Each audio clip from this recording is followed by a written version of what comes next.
My response to this event of the attack on Yemen is based on eschatology or Akhir Zaman. There are political scientists who are more qualified than I am to offer a political analysis of the subject. Mine is eschatological, and I devote attention to a hadith of the Prophet ﷺ, in which he gave to us a triangle of Akhir Zaman. And my brief talk to you today is on that triangle. A triangle is a figure with three corners in it. In one corner he said, Allahumma barik lana fi Shamina, our Sham, our beloved Sham. Sham is Syria, Sham also includes Palestine and so on. So he prays for Allah's blessings on Sham, which is most of all Damascus. And then he says, Allahumma barik lana fi Shamina wa Yemenina. And he also prays for his Yemen, his beloved Yemen, and asks for Allah's blessings on Yemen.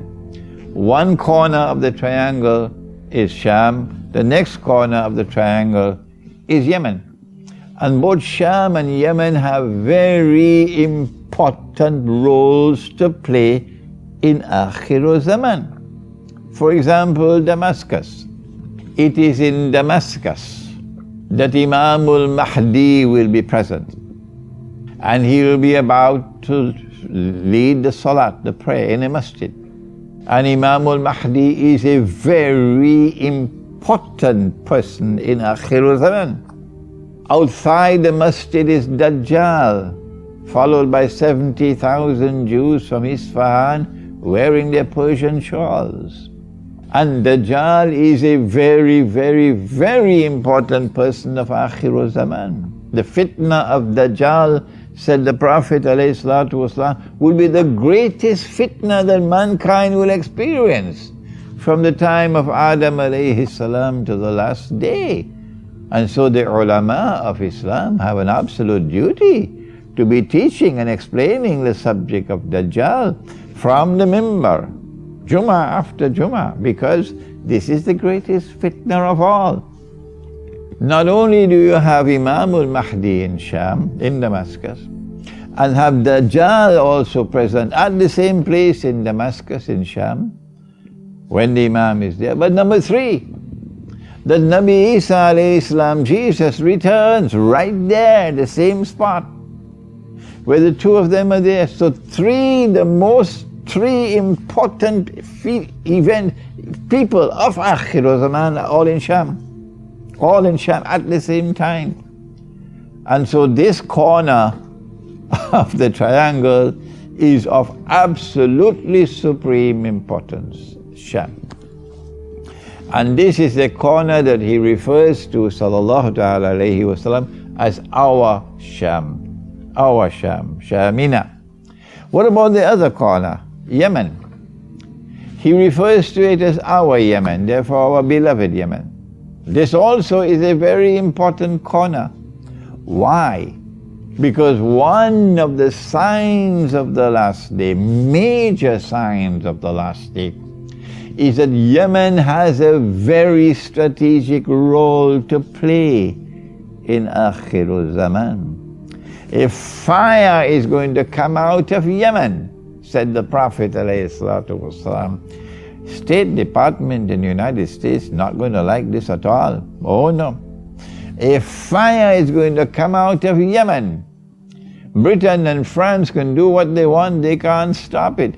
A fire is going to come out of Yemen and drive people to their place of assembly for judgment. Those who have been traitors, betrayed Islam, joined with the Judeo-Christian Zionist alliance, which Allah had prohibited. لَا تَتَّخِذُوا الْيَهُودَ وَالنَّصَارَى أَوْلِيَاءَ بَعْضُهُمْ أَوْلِيَاءُ بَعْضٍ. Do not turn to such Jews and such Christians as your friends and allies, who themselves are friends of allies of each other in a Judeo-Christian Zionist alliance.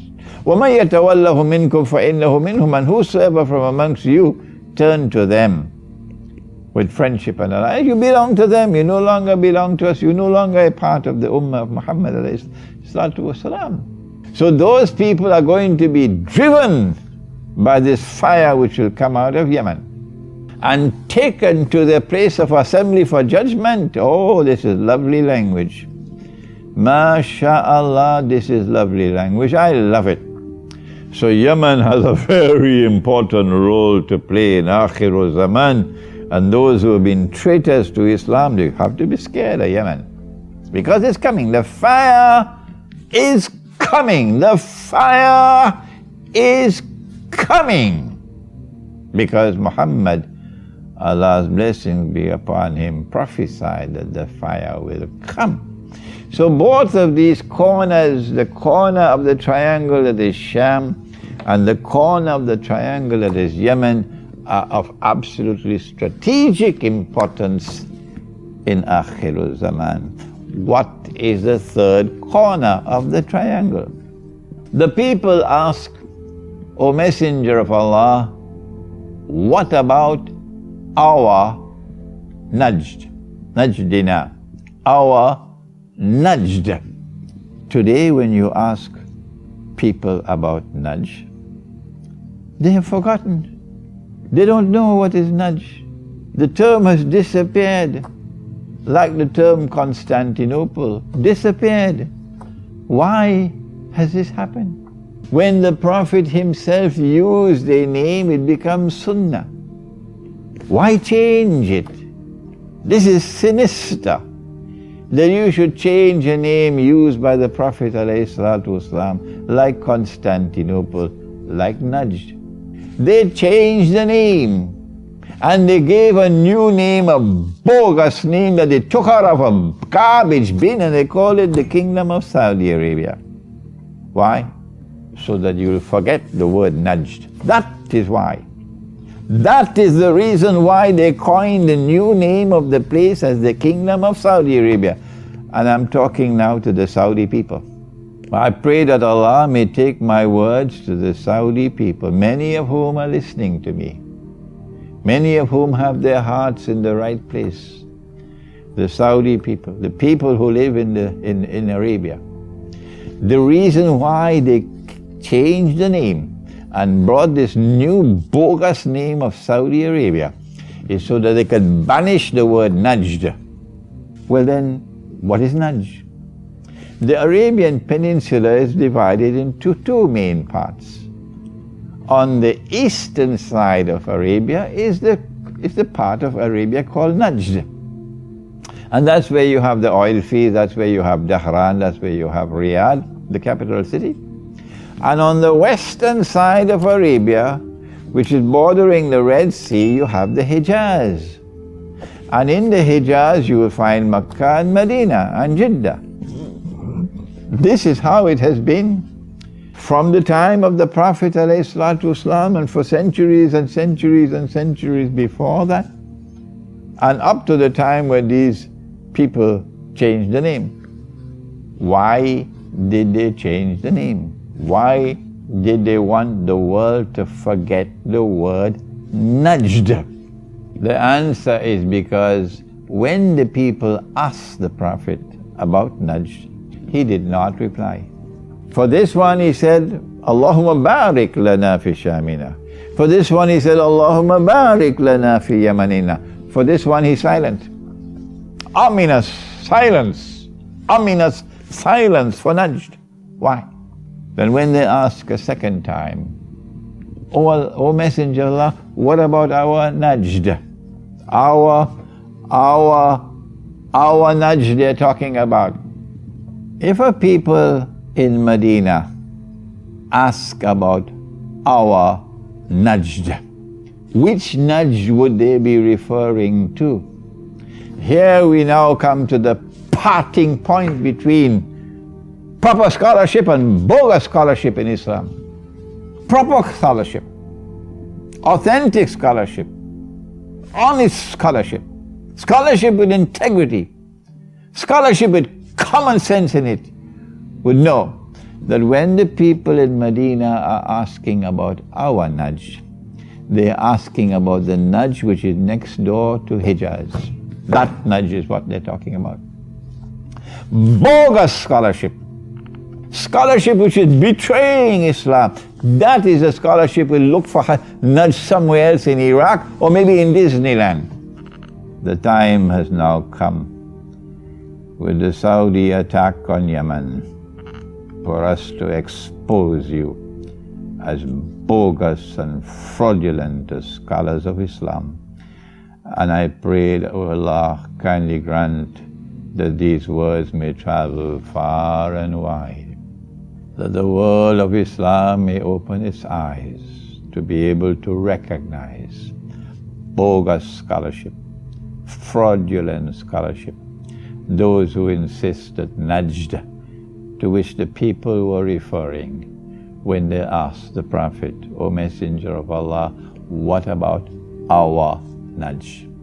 That the people were referring to a Najd other than the Najd next door to Hijaz in Arabia, that they were referring to a Najd somewhere in Iraq or somewhere in Disneyland. That's bogus, that's fraudulent, it's shameful. You should be ashamed of yourself for this bogus scholarship. When the Prophet answered, this is what he said, pointing to Najd.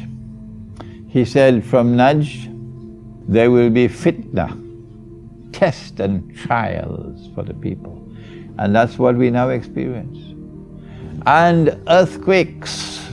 And earthquakes are not only physical earthquakes, you have political earthquakes as well. You have monetary earthquakes as well, like the petrodollar monetary system. And he said about Najd, the corner of the triangle, the third corner, he said, Qarnu shaitan. Qarn means a horn, but Qarn also means an age, a period of time. Methodology, that is proper methodology, is to go first to the Qur'an. And when we go to the Qur'an, we find that every time that Allah uses the name, the word Qarn, He always uses it to mean an age or a period of time. And He has never used the word Qarn to mean a horn. And so we conclude that when the Prophet said about Najd, the third corner of the triangle, that this is Qarnu shaitan, we say that's the satanic age. So this corner and this corner, barakah, and that corner, this satanic age. So why are they hiding it? Why this bogus scholarship telling us that Najd is somewhere in Iraq or in Disneyland? Why? The answer is because the unholy Saudi Wahhabi alliance, which has hijacked the world of Arabia and taken Arabia into the hands of the Zionists. That unholy alliance of the Saudi family and the Wahhabi movement has come from Najd. It is Najdi. At the same time that the body of Fir'aun was discovered in 1898. And Allah says in the Qur'an about the body of Fir'aun, بعد أعوذ بالله من الشيطان الرجيم الآن وقد عصيت قبل وكنت من الغافلين فاليوم ننجيك ببدنك لتكون لمن خلفك آية وإن كثيرا من الناس عن آياتنا لغافلون. When the body of Fir'aun is rediscovered, when it resurfaces on a historical process, then history will repeat itself. لِتَكُونَ لِمَنْ خَلْفَكَ آيَةً.